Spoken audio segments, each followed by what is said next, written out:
Hey everyone, and welcome back. Today we're going deep into Susan Cain's 9 best-loved stories.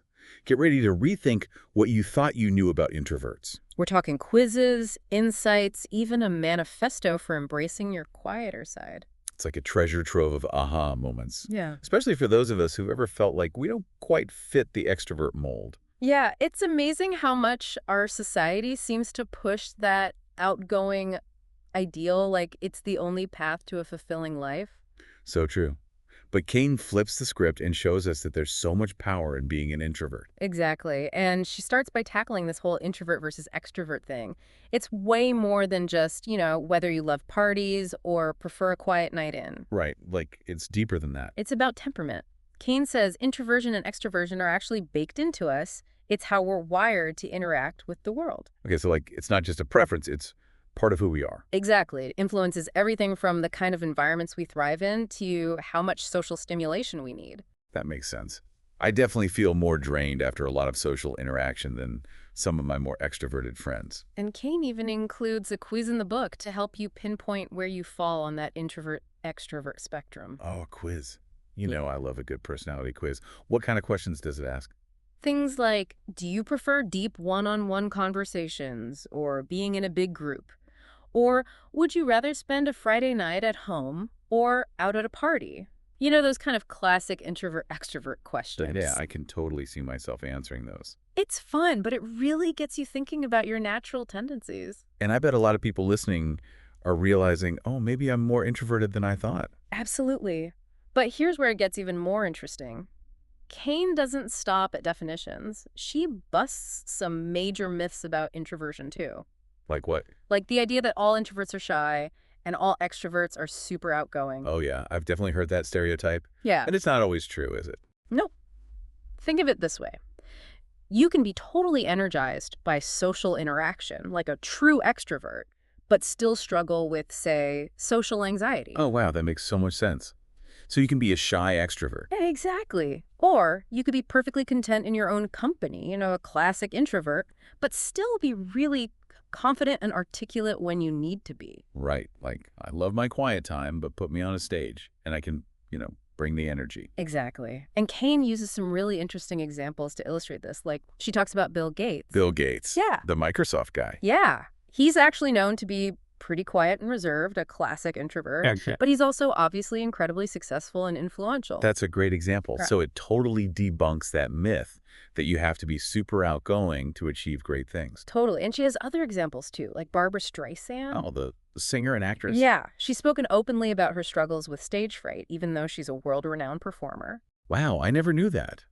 So even someone who seems so comfortable in the spotlight can still be dealing with those inner anxieties. Exactly. And it highlights that introversion and extroversion are much more nuanced than we often give them credit for. Totally. And Cain even delves into history to explore these personality types. Oh, yeah. She talks about how ancient Greek philosophers believed that personality was influenced by bodily fluids. Wait, bodily fluids? What do you mean? I know it sounds strange now, but they thought that, like, an excess of blood made people extroverted and too much black bile made them introverted. Okay, that's a little out there. But it shows how long we've been trying to understand these different personality types, right? Exactly. It's a fun fact, though obviously we know it's not scientifically accurate. But fast forward to today, and unfortunately, we're still battling some of those old stereotypes about introverts. Yeah, it feels like society still puts extroverts on a pedestal. It's true. Cain calls it the extrovert ideal, this idea that to be successful, you have to be outgoing, assertive, always putting yourself out there. Right, like the loudest person in the room is always the one who gets ahead. It's tough for those of us who prefer a more thoughtful, deliberate approach. And it's not just about being successful, it's about being seen as likable, competent, even just, normal. And what's worse is that society often lumps shyness and introversion together, like they're the same thing. Which they're totally not. Nope. You can be shy and an extrovert, or introverted and perfectly confident. They're completely separate things. So what happens when you are an extrovert, but you're also shy? I feel like that would create some serious inner conflict. Oh, definitely. Cain calls these folks shy extroverts, and she says they often feel really misunderstood. It's like they're caught in this tug of war between wanting to connect with people, but also fearing judgment. Exactly. And Cain tells this story about a scientist who was studying social anxiety. He was actually really charming and articulate, but he insisted on remaining anonymous for the study. Wow, so even though he was studying social anxiety, he was still anxious about being identified. It shows just how powerful that fear can be, even for someone who understands it intellectually. I can relate to that. I used to be terrified to share my writing, even though I knew I wanted to be a writer. And how did you overcome that fear? Honestly, it was a gradual process. The passion to create eventually became stronger than the fear of judgment, but it took time and effort to build that confidence. It's inspiring to hear that you were able to push through that fear. And Cain actually offers 7 tips in her book for overcoming that fear of putting yourself out there. 7 tips. Okay, I'm all ears. What are they? Well, one that I found really comforting is that even Charles Darwin struggled with fear of judgment. Wait, Charles Darwin, the father of evolution. Yep. He worried about what people would think of his ideas. If Darwin could have self-doubt, it makes the rest of us feel a little less, freakish for having those anxieties too. That's so true. It makes it feel so much more normal and manageable. What are some of the other tips? Another one is to think of social media as a tool for self-expression rather than self-promotion. Oh, I like that. It's easy to get caught up in the comparison game on social media and feel like you have to constantly be selling yourself. Exactly. But using it to share your authentic self and connect with like-minded people can be so much more fulfilling. I'm definitely guilty of falling into that comparison trap sometimes. Okay, what else? This one might surprise you. Cain suggests embracing the power of coffee Coffee. to overcome fear. She talks about how it can help spark creativity and quiet those inner critics. Well, with a touch of humor, of course. But there's some truth to it. A little caffeine boost can help sometimes. I can't deny that coffee helps me focus and get things done. Okay, what are the rest of the tips? Another important one is to associate idea generation with pleasure. Like, create rituals around it. Make it something you actually enjoy. Oh, I love that. Like finding a cozy cafe to work in or lighting a scented candle while you brainstorm. Exactly.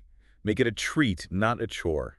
And speaking of process, Cain reminds us that a lot of creative work actually flourishes in solitude. Right. She quotes William White, who said, "People very rarely think in groups. They talk together, they exchange information, but they do not think. They do not create." That's powerful. We really do need that time alone to let our ideas develop. And Cain even suggests trying to work at night sometimes when our cortisol levels are lower. Cortisol levels. What does that have to do with creativity? Well, cortisol is a stress hormone, and it peaks in the morning. So even though we might feel most alert then, we might actually be more creative and less inhibited at night when those levels have gone down. That's so interesting. I've definitely had my most creative bursts late at night. Okay, what about the last 2 tips? Cain suggests strengthening what she calls our backbone by getting in the habit of forming strong opinions. Even about little things. Yeah, it's not about being right or wrong. It's about practicing having a point of view and being comfortable expressing it. So, like, even if it's just about which brand of cereal is the best. Exactly. It's about building confidence in your own judgment. I like that. And what's the final tip? This one's about action. Cain says, action is the antidote to fear. So basically, just do the thing, even if it scares you. Yes. The more we take action, even small steps, the less power that fear has over us. All right, I'm feeling inspired. But now I'm curious, what does Cain have to say about socializing? Because, we can't live entirely in solitude. True. And Cain doesn't suggest that we do. She actually asks a really thought-provoking question. When does socializing actually make us happier? Ooh, that's a good one.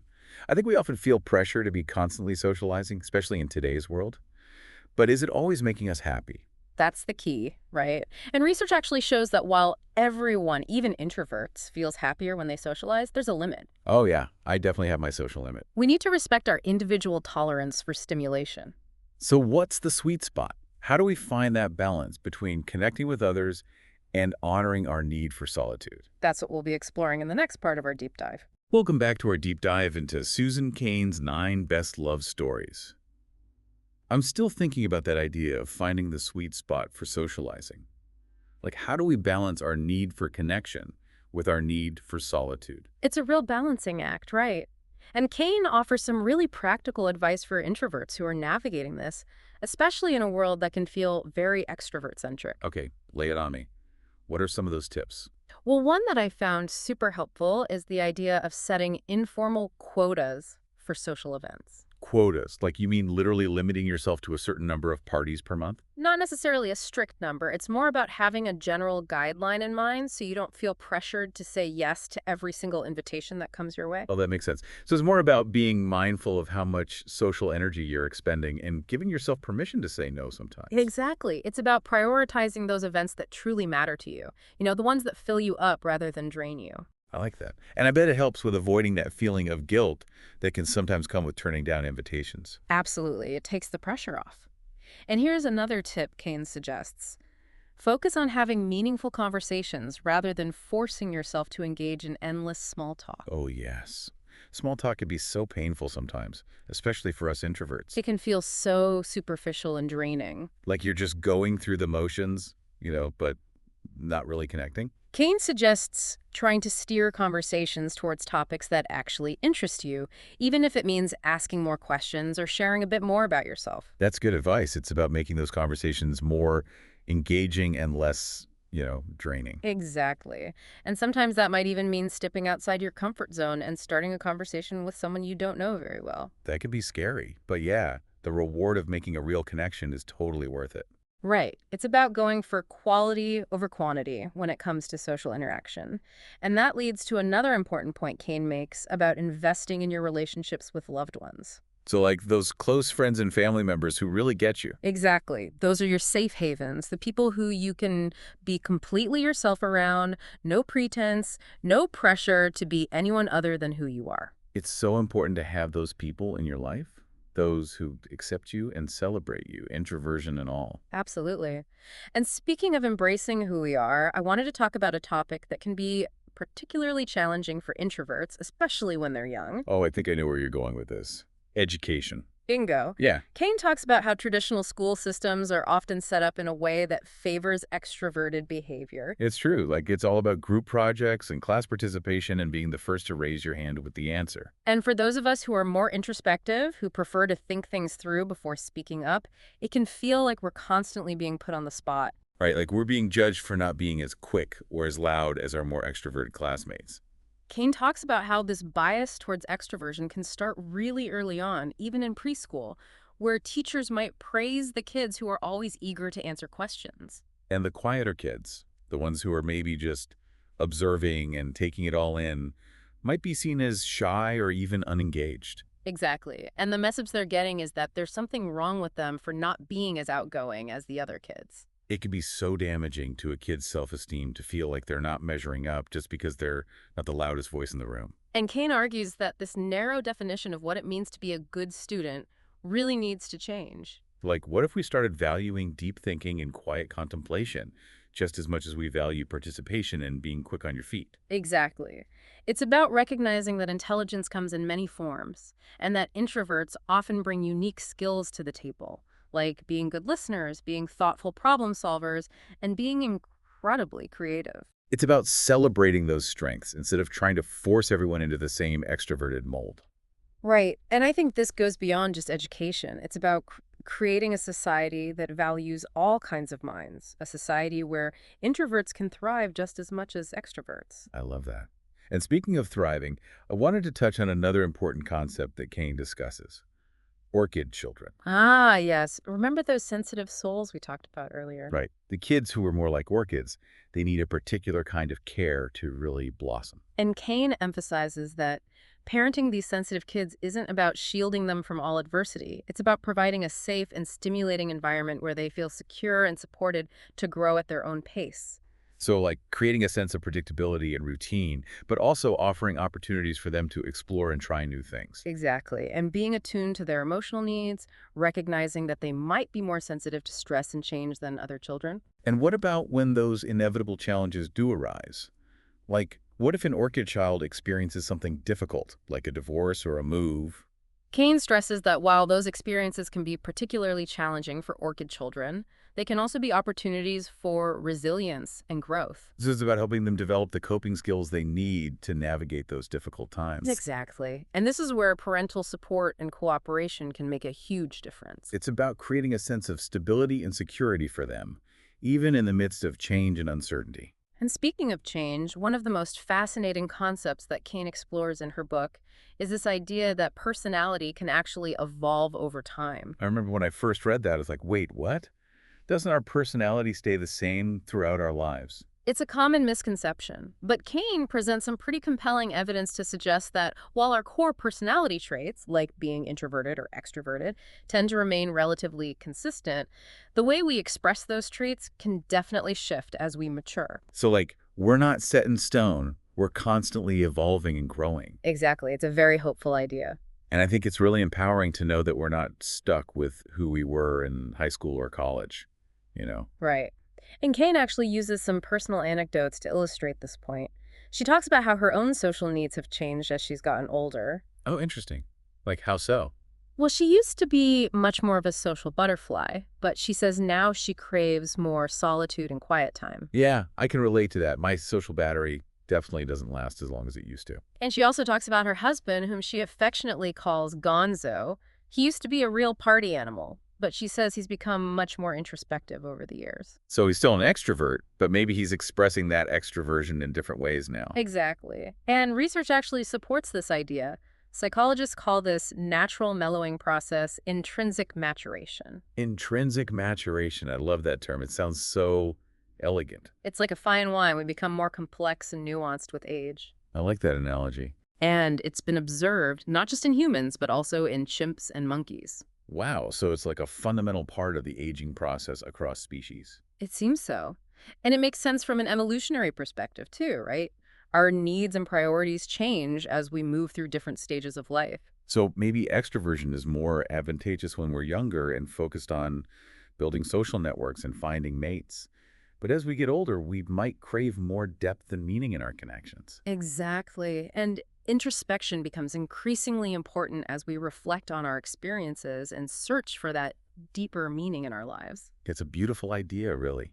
This notion that we're not fixed, we're constantly evolving. And I think it opens up some really interesting questions for all of us to consider. Like, how has your own personality evolved over time? What shifts have you noticed in your social needs, your energy levels, even your preferences? It's a journey of self-discovery that's worth taking. Wow. It's amazing to think about how much we've uncovered in our deep dive into Susan Cain's 9 best-loved stories. Right. From those ancient Greek theories about bodily fluids to modern-day research on orchid children. And all those practical tips for introverts navigating a world that often feels, well, a bit too extroverted. It's like Cain gives us this permission to embrace who we are, to celebrate those quieter strengths. Absolutely. But I'm curious, how do we actually put all these insights into practice? Like, how do we take this knowledge and use it to create a more, I don't know, introvert-friendly world? That's the million-dollar question. And I think it starts with, like we talked about before, self-awareness. Right, like really understanding our own needs and what makes us tick. Exactly. Knowing whether we lean towards introversion or extroversion or maybe fall somewhere in between helps us make choices that align with our natural wiring. Okay, so, like, practically speaking, what does that look like? Well, if you're someone who needs a lot of downtime to recharge, maybe you start scheduling those breaks into your week, just like you would any other important appointment. So, like, literally blocking off time in your calendar for solitude. Exactly. Treat it as non-negotiable. And if you're more extroverted, you might, be more intentional about scheduling those social interactions that energize you. So it's about creating a life that actually supports your temperament, rather than Right. constantly fighting against it. Right. And I think this goes beyond just personal well-being. It's about creating a society that's more inclusive and understanding of all personality types. I like that. So, like, instead of pushing everyone to be the loudest voice in the room, we start valuing those quieter strengths. Exactly. Imagine a workplace where it's okay to take a break for solo brainstorming, or a school that celebrates deep thinking and reflection as much as, active participation. That'd be amazing. A world where everyone feels comfortable being themselves, whether they're naturally outgoing or more reserved. It's about recognizing that diversity and personality makes us stronger, more creative, more interesting as a society. I love that. And speaking of change, I keep thinking back to that idea of intrinsic maturation, like how our personalities can actually evolve over time. Right. It's a powerful reminder that we're not fixed, we're always growing and changing. It gives me hope that, like, even if we've felt stuck in certain patterns or behaviors, we can shift and evolve as we get older. Absolutely. It's never too late to embrace who you are and create a life that truly aligns with your authentic self. So as we wrap up our deep dive into Susan Cain's work, I'm feeling incredibly inspired.